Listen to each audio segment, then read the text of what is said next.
Chemtrail flu, have you had it yet? You're sick. Your nose is stuffy. Your body aches, you're sweaty, coughing, sneezing, and you don't have enough energy to get out of bed. It's not the flu, according to Dr. Len Horowitz. His opinion is not based on conspiracy theory but on conspiracy fact. Over the past 10 years, Dr. Horowitz has become America's most controversial medical authority. A university-trained medical researcher, Horowitz, 48, charges that elements of the United States government are conspiring with major pharmaceutical companies to make large segments of the population sick. The mainstream media is reporting that hospital emergency rooms are jammed with patients suffering from a bizarre upper respiratory infection that doesn't quite seem like a virus. They are reporting that it's a mystery flu and that the flu vaccines are ineffective against it. That's all hogwash, bogus nonsense, says Dr. Leonard Horowitz.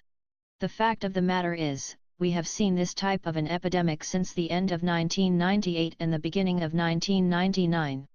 People have been hacking and coughing with this bizarre illness that does not seem to follow any logical viral or bacterial onset and transition period. If it was a really bacterial or a viral infection, it would have caused a fever, but it didn't. It lasts for weeks, if not months. Sinus congestion, sinus drainage, cough, fatigue, general malaise. People have been feeling off. The Armed Forces Research Institute of Pathology has registered a patent for the pathogenic mycoplasma that is causing the epidemic. You can see the patent report in the book, Healing Codes for the Biblical Apocalypse. Mycoplasma is not really a fungus, it's not really a bacteria, it's not really a virus. It has no cell wall. It goes deep into the cell nuclei, thereby making it very difficult to mount an immune response against it. It's a man-made biological weapon. The patent report explains how it causes chronic upper respiratory infections that are virtually identical to what's going on right now. Chemtrails destroy your immune function. I believe the chemtrails are responsible for a chemical intoxication of the public, which would then cause a general immune suppression, low grade to high grade, depending on exposure. The immune dysfunction allows people to become susceptible to opportunistic infections, such as this mycoplasma and other opportunistic infections, says Dr. Horowitz. I first began to investigate chemtrails when some were sprayed over my home in northern Idaho. I took pictures of them, and then contacted the Environmental Protection Agency of the state, who were clueless and referred me to the Air Force. They got me in touch with Centers for Disease Control Toxicology, and after about a week I received a letter from one of their chief toxicologists saying, indeed there was some amount of ethylene dibromide in the jet fuel. Ethylene dibromide is a known human chemical carcinogen that was removed from unleaded gasoline because of its cancer-causing effects. Now suddenly it has appeared in the jet fuel that high-altitude military aircraft are emitting. Ethylene dibromide is coming out of the jet fuels that is causing immune suppression and weakening people's immune system. Then you've got a mycoplasma microbe or a fungus that causes an upper respiratory illness. Suddenly you develop a secondary bacterial infection. Now you get hit with antibiotics, and the antibiotics cause your body chemistry to go acidic, so now you get rashes and other things. Your liver gets full of toxins and comes out through your skin in rashes, and they get hyperallergenic reactions associated with the other chemicals. I've got colleagues in the Bahamas, Bermuda, Toronto, British Columbia all reporting the same bizarre seeding of the atmosphere. What is going on is just despicable. All of a sudden now you've got human beings completely out of balance and infected by 2, 3, or 4 microbial cofactors, as well as intoxicated by a variety of different chemicals, and you've got somebody who's going to be chronically ill. The Black Budget. The Frank Church congressional hearings of 1975 exposed the Central Intelligence Agency biological weapons contracting firms, Litton Bionetics, and the Army Corporate of Engineers, who were developing and utilizing various biological weapons on populations. And this is all done under black operations, covert operations, where they get funding, and congressional people are never informed really where this money is going. It's the black budget, says Horowitz. And in the contemporary warfare arena, where experts in biological chemical warfare convene and discuss the ways that are ideal to conduct warfare today, to really take an enemy out, you don't want to kill the people. You want to produce people who are chronically ill and become dependent on the state and totally sap the resources of the country. And then you can move in with your military medical industrial complex and your international medical pharmaceutical cartel. Then you sell these defeated countries all of the pharmaceuticals and chemicals that they need to maintain any semblance of healthy function. They're completely depleted. They can't put together a military. You create a dependence and thereby you weaken the population, and weakened populations are easy to control. So you've got population control, and you make vast fortunes doing it, versus just blowing up a nuclear weapon and devastating the infrastructure that you own. You and your colleagues own that infrastructure. You want to get rid of the people. You don't want to get rid of infrastructure.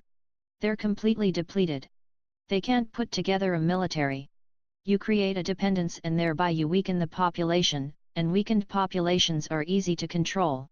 So you've got population control, and you make vast fortunes doing it, versus just blowing up a nuclear weapon and devastating the infrastructure that you own. You and your colleagues own that infrastructure. You want to get rid of the people. You don't want to get rid of infrastructure. Who's responsible? What I'm relating to you now is not speculation. If you were to read the top experts' analysis of military warfare, including the report from Iron Mountain, the Rockefeller family is one of the major players in this conspiracy.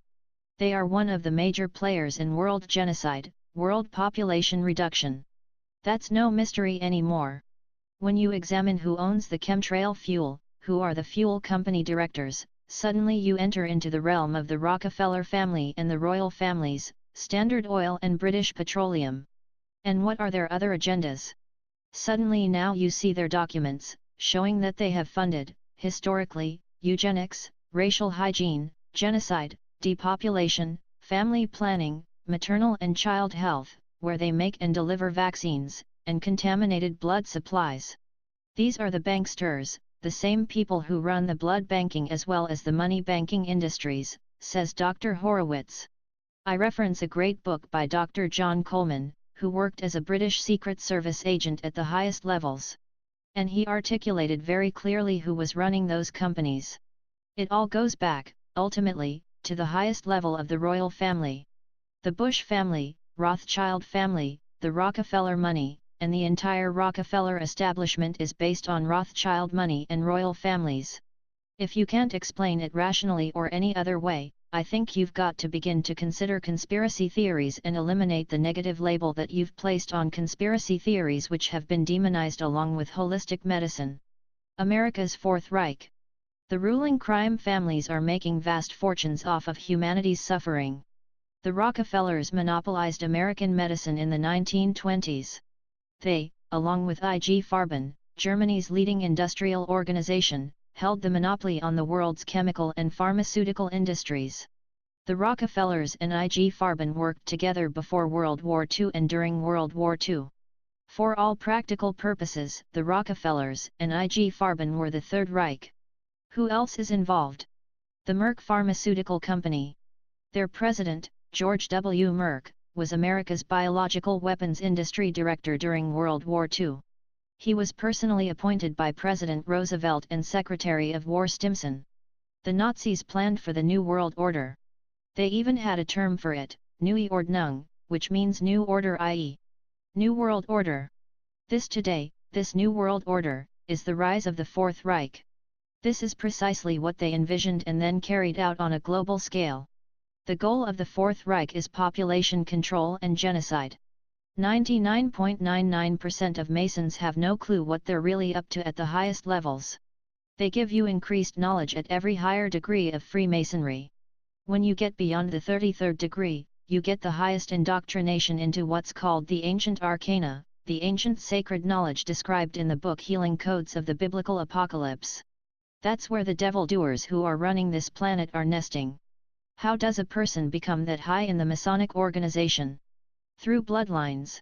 You've got to be major royalty, ideally a descendant, or you've got to be somebody who is very close to the royalty, the major bloodlines. Who are they targeting? Who are they targeting for genocide? If there's an attempt underway to reduce the population of the planet, why isn't it happening? Look at countries like those in Africa, third world nations that have been heavily targeted with HIV/AIDS.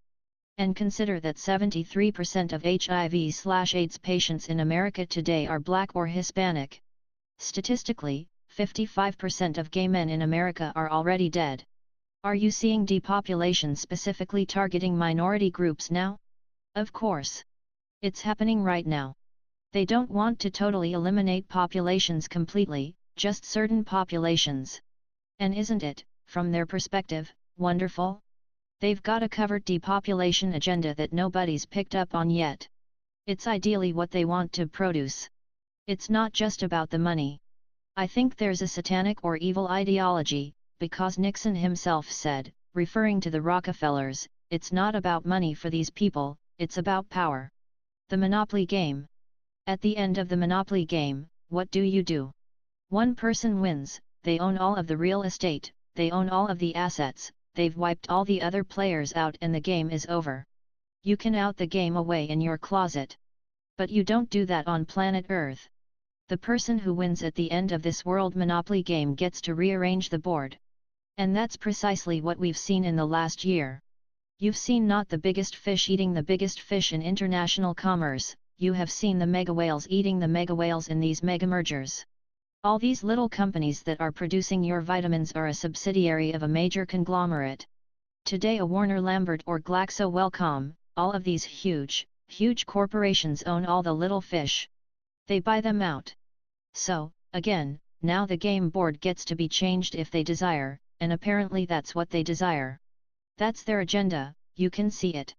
At the Denver airport, there's a capstone in the main terminal building dedicated to the New World Airport commissioned by the Freemasons. And there's a big colorful mural, that is dedicated to the extinct human species. And in the foreground, against the horrific backdrop of flames and destruction, there are 3 open coffins. Stay paranoid, my friends.